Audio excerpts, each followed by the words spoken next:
Hi all, ഇന്ന് March 7, 2025 KS-ന്റെ രണ്ടാമത്തെ notification PSC പുറത്തിറക്കിയിരിക്കുകയാണ്. അപ്പോൾ നമുക്കറിയാം കഴിഞ്ഞ കുറച്ച് നാൾ മുന്നേ PSC പറഞ്ഞിരുന്നു ഈ മാർച്ച് 7 KS-ന്റെ നോട്ടിഫിക്കേഷൻ പുറത്തിറക്കുമെന്ന്. അപ്പോൾ ആ KS-ന്റെ നോട്ടിഫിക്കേഷൻ പ്രസിദ്ധീകരിക്കുമെന്ന് പറഞ്ഞ ആ പത്രക്കുറിപ്പിൽ PSC മറ്റു ചില കാര്യങ്ങൾ പറഞ്ഞിരുന്നു. അതായത് സിലബസ് എന്ന് പറയുന്നത് സെയിം സിലബസ് നിലനിർത്തുമെന്നും എക്സാം നടത്തുന്ന തീയതികൾ എന്നാണ് എന്നുള്ള കാര്യങ്ങളും പറഞ്ഞിരുന്നു. അപ്പോൾ അതിൽ നമുക്ക് കുറച്ച് കാര്യങ്ങളിൽ സംശയം ഉണ്ടായിരുന്നു, അല്ലെങ്കിൽ നോട്ടിഫിക്കേഷനോടൊപ്പം മാത്രം ക്ലാരിഫൈ ചെയ്യാൻ കഴിയുന്ന കാര്യങ്ങൾ എന്ന് പറയുന്നത് എത്ര വേക്കൻസി, ഏജ് ലിമിറ്റിൽ എന്തെങ്കിലും മാറ്റമുണ്ടോ, റിസർവേഷൻ സ്ട്രീം 1, 2, 3യുടെ റിസർവേഷനുകളിൽ എന്തെങ്കിലും മാറ്റമുണ്ടോ തുടങ്ങിയിട്ടുള്ള കാര്യങ്ങളായിരുന്നു. ഇതിനെല്ലാം കൃത്യമായ ഒരു ഉത്തരമാണ് ഈ KS നോട്ടിഫിക്കേഷനോടുകൂടി വന്നിരിക്കുന്നത്. അപ്പോൾ ഇന്ന് വന്നിരിക്കുന്ന ഈ നോട്ടിഫിക്കേഷനിൽ പറഞ്ഞിരിക്കുന്നത് എന്താണെന്ന് നോക്കിക്കഴിഞ്ഞാൽ ഇതിൻ്റെ ക്വാളിഫിക്കേഷൻ എന്ന് പറയുന്നത് നമുക്കറിയാം, ഡിഗ്രി കേരള PSC റിക്കഗ്നൈസ് ചെയ്ത ഏതെങ്കിലും ഒരു യൂണിവേഴ്സിറ്റിയിൽ നിന്ന് ഡിഗ്രി പാസ്സായ ആർക്കും ഈ എക്സാം എഴുതാൻ കഴിയും എന്നുള്ളതാണ് എഡ്യൂക്കേഷണൽ ക്വാളിഫിക്കേഷൻ എന്ന് പറയുന്നത്. ഇനി ഏജ് നോക്കിയാൽ പഴയ അതേ ഇത് നിലനിർത്തിയിരിക്കുന്നു എന്നുള്ളതാണ്. അതായത് സ്ട്രീം 1-ൽ വരുന്ന ഉദ്യോഗാർത്ഥികൾക്ക് 21-നും 32 വയസ്സിന് ഇടയിലായിരിക്കണം. അതായത് ജനന തീയതി എന്ന് പറയുന്നത് 2/1/1993 ശേഷമായിരിക്കണം. അതായത് 2/1 അതായത് ജനുവരി 2 തീയതി 1993 മുൻപേ ജനിച്ചവർക്ക് ജനറൽ കാറ്റഗറിയിൽ ഇതിൽ അപ്ലൈ ചെയ്യാനായിട്ട് കഴിയില്ല സ്ട്രീം 1-ൽ. അതിനുശേഷം ജനിച്ച ആളുകളായിരിക്കണം എന്നുള്ളതാണ് സ്ട്രീം 1-ൽ വരുന്ന ക്രൈറ്റീരിയ എന്ന് പറയുന്നത്. ഇനി അതിൽ തന്നെ OBC കാറ്റഗറി ആണെങ്കിൽ 3 വർഷത്തെയും SC/ST കാറ്റഗറി ആണെങ്കിൽ 5 വർഷത്തെയും പ്രായപരിധിയിൽ ഇളവ് നൽകുന്നുണ്ട് PSC. സ്ഥിരം നൽകി വരുന്ന ആ ഒരു ഇളവ് ഇവിടെയും കാണാൻ കഴിയും. ഇനി സ്ട്രീം 2-ലേക്ക് വരികയാണെങ്കിൽ അവിടെ 40 വയസ്സാണ് PSC പറഞ്ഞിരിക്കുന്നത്. അതായത് 1985 ജനുവരി 2 തീയതി വെച്ചിട്ടാണ് അവിടെ അവർ ഏജ് കാൽക്കുലേഷൻ നടത്തുന്നത്. അവിടെയും ഈ പറയുന്ന OBC SC/ST കാറ്റഗറികൾക്ക് റെസ്പെക്റ്റീവ് ആയിട്ടുള്ള റിലാക്സേഷൻസ് ഉണ്ട് 3-5 വർഷങ്ങളുടെ. സ്ട്രീം 3-ലേക്ക് വരികയാണെങ്കിൽ 50 വയസ്സ് കഴിയാൻ പാടില്ല എന്നുള്ളതാണ്. അവിടെ OBC SC/ST റിസർവേഷനുകളോ മാറ്റങ്ങളോ ഒന്നുമില്ല. ആർക്കാണെങ്കിലും 50 വയസ്സ് എന്നുള്ളതാണ് അപ്പർ ഏജിൻ്റെ കട്ട് ഓഫ് ആയിട്ട് PSC പറയുന്നത്. അതും നമ്മൾ നോക്കിക്കഴിഞ്ഞാൽ ഈ 2025 ജനുവരി വെച്ചിട്ടാണ് അവരും ആ ഒരു ക്രൈറ്റീരിയയും ചെക്ക് ചെയ്യുന്നത്.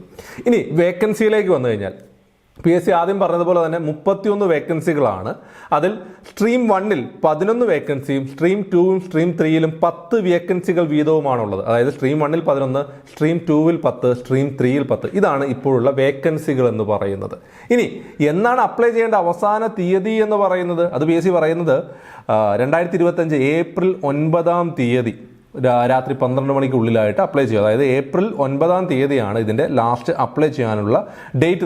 PSC-യുടെ നമുക്കറിയാം, തുളസി എന്ന് പറയുന്ന ഒഫീഷ്യൽ സൈറ്റിലൂടെയാണ്, ഓൺലൈനായിട്ട് തന്നെയാണ് ഇവിടെ അപ്ലൈ ചെയ്യേണ്ടത്. പുതിയ ഫോട്ടോഗ്രാഫുകളൊക്കെ ആഡ് ചെയ്യേണ്ടവർ ആഡ് ചെയ്യണമെന്നൊക്കെ PSC അതിനകത്ത് വ്യക്തമായിട്ട് പറഞ്ഞിട്ടുണ്ട്, നമുക്ക് കാണാം. പിന്നെ എക്സാം ഡേറ്റ് എന്ന് പറയുന്നത് പ്രിലിമിനറി എന്ന് പറയുന്നത് നമുക്കറിയാം ജൂൺ 14-നും ഒക്ടോബറിലാണ് മെയിൻസ് നടക്കുന്നത്. ജനുവരിയിൽ ഇൻ്റർവ്യൂ ഉണ്ടാകുമെന്ന് PSC ഓൾറെഡി പറഞ്ഞു. അത് ഇവിടെയും നിലനിർത്തിയിട്ടുണ്ട്. ഇനി സിലബസിലേക്ക് വന്നാൽ അതേ സിലബസ് നിലനിർത്തിയിരിക്കുന്നു.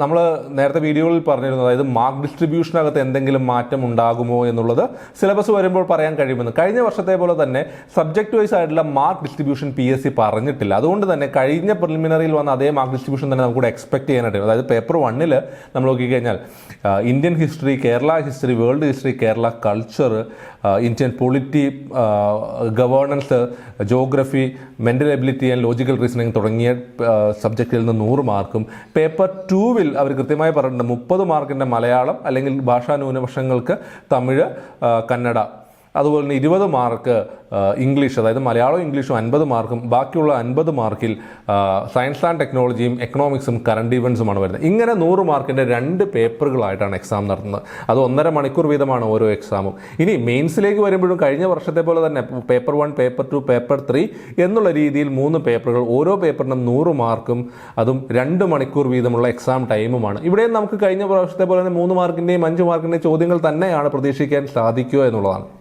അപ്പോൾ ആ മുൻകാല രീതി അതേപോലെ തന്നെ നിലനിർത്തുന്ന ഒരു രീതി തന്നെ, അതായത് കഴിഞ്ഞ നോട്ടിഫിക്കേഷൻ്റെ എക്സാക്ട് സെയിം ആയിട്ടുള്ള ഒരു നോട്ടിഫിക്കേഷൻ തന്നെയാണ് PSC പ്രാവശ്യവും ഇറക്കിയിട്ടുള്ളത് എന്ന് നമുക്ക് കാണാനായിട്ട് കഴിയും. അപ്പോൾ റിസർവേഷനുകളും എല്ലാം അതുപോലെ തന്നെ നിലനിർത്തിയിട്ടുണ്ട്. ഇനി നിങ്ങൾക്ക് ഇതുമായി ബന്ധപ്പെട്ട എന്തെങ്കിലും ഡൗട്ട് ഉണ്ടെങ്കിൽ ഞങ്ങളെ കോൺടാക്ട് ചെയ്യാം. എങ്ങനെ പ്രിപ്പയർ ചെയ്യണം, എവിടെ നിന്ന് പ്രിപ്പയർ ചെയ്യണം, ഈ സിലബസ് എങ്ങനെ ഈ ചുരുങ്ങിയ സമയത്തിനകത്ത് തീർക്കാം എന്നുള്ള സംശയങ്ങളൊക്കെ നിങ്ങൾക്കുണ്ടാവും. ഇനി ഇതിൽ സീരിയസ് ആയി പ്രിപ്പയർ ചെയ്യുന്ന ഉദ്യോഗാർത്ഥിയാണെങ്കിൽ നിങ്ങൾക്ക് വേണ്ട ഗൈഡൻസും ക്ലാസ്സുകളും കോഴ്സുകളും എല്ലാം എമിനന്റ് PSC പ്രൊവൈഡ് ചെയ്യുന്നുണ്ട്. ഞങ്ങളുടെ ഏറ്റവും പുതിയ ബാച്ച് ഈ വരുന്ന ബുധനാഴ്ച, അതായത് 12-ാം തീയതി, മാർച്ച് 12-ാം തീയതി സ്റ്റാർട്ട് ചെയ്യുകയാണ്. ജോയിൻ ചെയ്യാൻ താല്പര്യമുള്ളവർ ഞങ്ങളുടെ നമ്പറുമായി കോൺടാക്ട് ചെയ്യുക.